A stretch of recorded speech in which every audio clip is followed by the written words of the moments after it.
Bom dia, pessoal do primeiro ano, Química, Reações Nucleares. Então, esse assunto é o que falta para a gente terminar o último conteúdo de vocês, né, que seriam os fenômenos nucleares.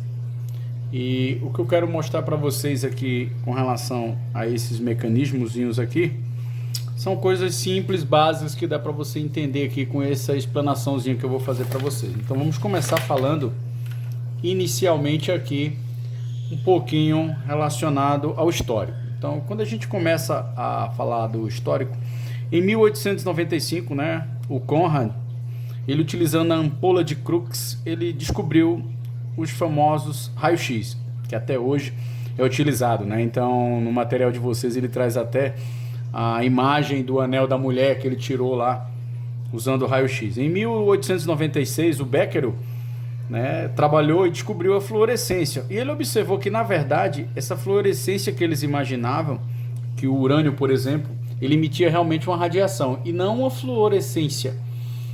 Então, o conceito mesmo de radiação iniciou a partir do Becquerel, não através do Conrad com os raios-x, mas foi um ponto inicial para o estudo, né? Então, o termo radiação mesmo veio com o Becquerel quando ele trabalhou a fluorescência, que na verdade seria a radiação emitida pelo urânio. O casal Curie descobriu aí o polônio e o rádio, e o Rutherford trabalhou com partícula alfa-beta. Como foi que o Rutherford procedeu? Bem interessante a gente trabalhar aí o Rutherford. O que é que o Rutherford fez? Ele pegou uma amostra radioativa, colocou aqui em um recipiente. Então, o fato de emitir radiação é um processo natural, é uma emissão natural de partículas presentes no núcleo. As principais partículas são as partículas alfa, beta e gama, que a gente vai falar sobre isso. E o Rutherford, ele trabalhou com duas partículas, a alfa e a beta. O que foi que ele fez? Ele colocou uma amostra aqui, radioativa, em um recipiente, e essa amostra ele emitiu partícula beta e partícula alfa. O que foi que ele fez? Ele criou aqui um campo magnético. Campo magnético com carga positiva, um campo magnético com carga negativa. Colocou dois ímãs com polos diferentes. O que ele observou? Ele observou que a partícula beta tinha uma atração, um desvio atrativo para a carga positiva. Então ele supôs que ali se tratava de uma carga negativa. Já a partícula alfa, ela tinha uma atração para a placa negativa. Então ele se tratou ali de uma partícula positiva. E isso, ela emitida aqui numa tela fluorescente, ele sabia basicamente onde ela sofria o desvio, onde ela estava batendo. Então a alfa batia mais ou menos aqui e as betas ficavam mais concentradas ali. Então cada partícula dessa levou a essa interpretação aí pelo Rutherford. Então em 1900, o físico chamado aí, né, Villard, ele trabalhou com a radiação gama. Ele descobriu a radiação gama, que era uma radiação diferente das demais. Ela não tinha carga elétrica. Então, de um modo geral, as três partículas básicas da radioatividade é a partícula alfa, a partícula beta e a partícula gama. A partícula alfa, ela não tem... a partícula alfa ela tem uma carga positiva, a partícula beta ela é uma carga negativa e a partícula gama ela não tem carga elétrica, ok? Então, com relação a essas características, a gente pode trabalhar a seguinte situação. A partícula alfa, ela tem número de massa 4 e número de próton 2. E ela tem uma velocidade de se propagar a 30 mil km por segundo. Ela tem uma baixa penetração. Para você ter uma ideia, ela praticamente não passa uma folhinhazinha de papel, essa radiação. Já a partícula beta, ela é uma partícula que não possui massa, mas em compensação ela aumenta em uma unidade o número atômico, mas ela é uma partícula negativa, né? O Becquerel costuma chamar ela de um elétron, né? Um elétron de alta velocidade. A velocidade de penetração dela é média, ela chega a praticamente 90% da velocidade da luz. Já a partícula gama, essa ela tem uma velocidade maior, porque a partícula gama ela nem tem massa, nem tem número de próton. Então ela praticamente no vácuo ela anda na velocidade da luz, que é 300 mil km por segundo. E ela tem um poder de penetração muito alto, essa partícula. Então, se o aluno observar, a partícula alfa, beta e gama, ela tem uma característica. A partícula alfa, ela é uma partícula positiva, a beta, ela é uma partícula negativa, digamos que é um elétron com alta velocidade, e a gama, ela praticamente tem carga zero. E isso é interessante que o aluno entenda. Então, nos processos iniciais de radiação, o que seria uma radiação? Seria uma emissão natural de uma partícula pelo núcleo do átomo, né? E essa emissão de partícula, ela tem algumas características que nós vamos observar agora. Se você observar a característica principal aqui de uma partícula alfa, eu vou falar para vocês qual seria essa particularidade. Ó. O que seria emitir uma partícula? A gente chama na química de transmutar. O que é isso? Eu pego um núcleo maior e se transforma em um núcleo mais estável. Eu tenho um núcleo instável e se transforma no núcleo mais estável. Nesse caso aqui, o rádio está se transformando no hadrônio.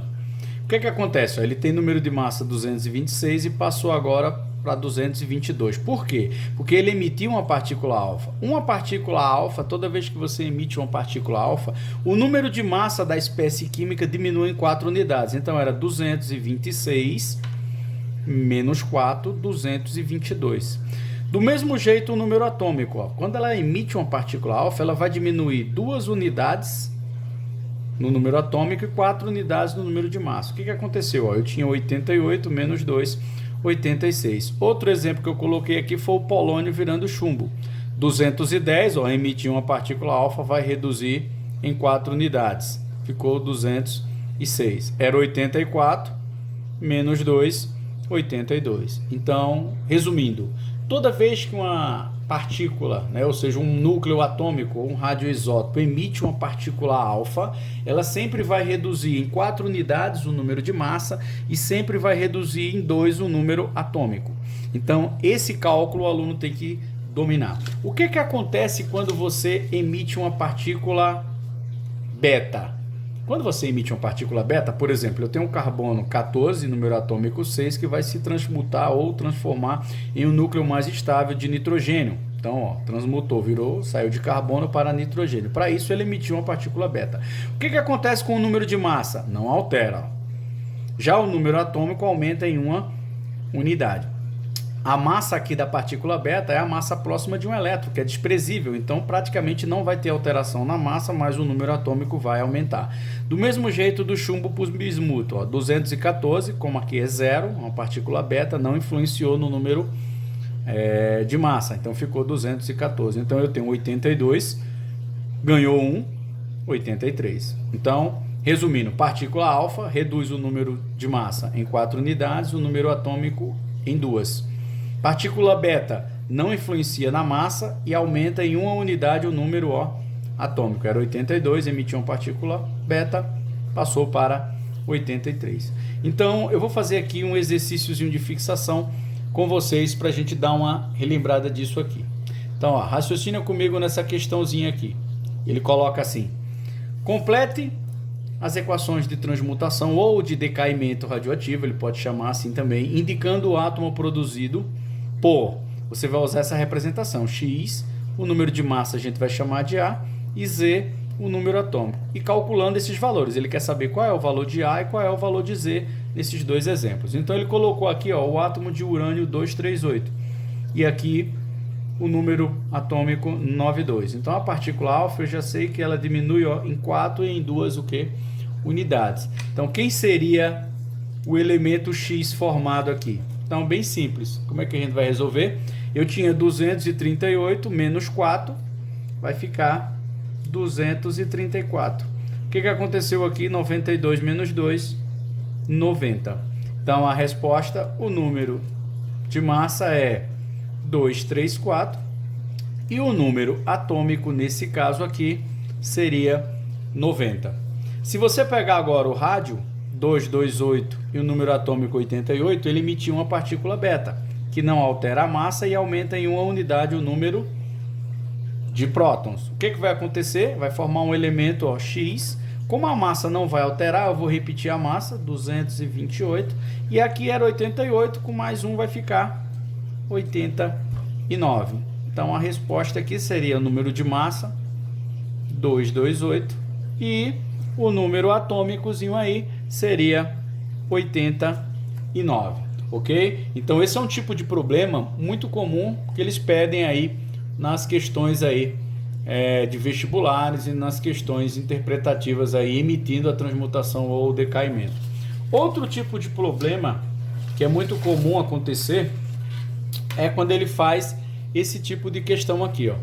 Por exemplo, ele coloca aqui: na transformação do urânio 238 em chumbo 206,82, quantas partículas alfa e quantas partículas betas vão ser emitidas por átomo de urânio inicial? Então vamos montar o probleminha para vocês verem como seria. Ele pegou aqui um átomo de urânio, que é o 238,92, ó. E esse átomo ele vai emitir X partículas alfa, que eu não sei quantas são, mais Y partículas betas, que eu não sei também quanto seria. E isso vai se transformar num átomo de chumbo 206,82. Eu montei o probleminha.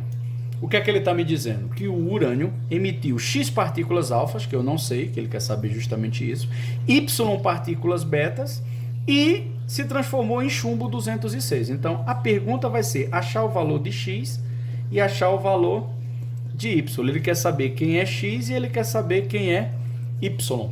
Então, não se preocupe com relação a isso. Por quê? Só é você trabalhar a seguinte situação.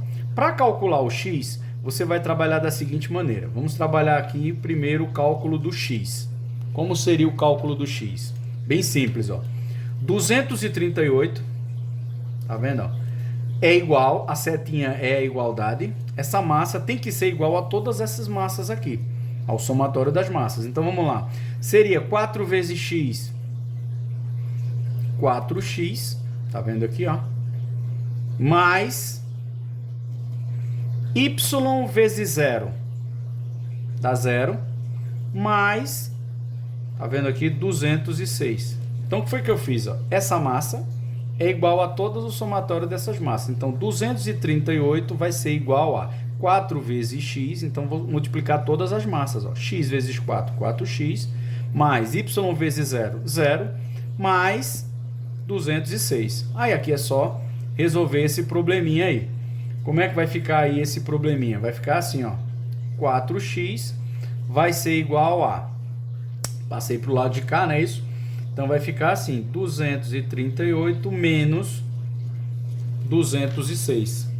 Então x vai ser igual a 238 menos 206, tudo isso dividido por quanto? Por 4. Quando você fizer essa continha, você vai lá e faz essa continha ligeirinho. 238 menos 206 vai dar aqui 32 dividido por 4. Isso daí dividido por 4 vai dar o valor de x é 8. Ou seja, 8 partículas o quê? Alfa.